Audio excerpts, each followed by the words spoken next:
Welcome back. સમાચાર મળી રહ્યા છે કે જ્યાં વાર્ષિક સામાન્ય સભામાં ગૌતમ અદાણીનું મોટું નિવેદન સામે આવ્યું છે।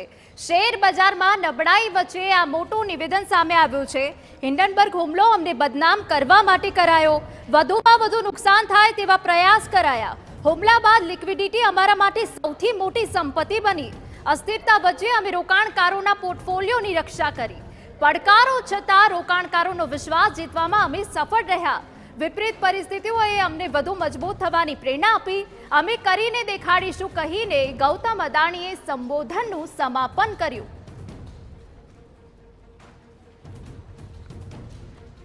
તો શેર બજારમાં જે નબળાઈ આવી હતી તે વચ્ચે અદાણીનું રોકાણકારોને સંબોધન।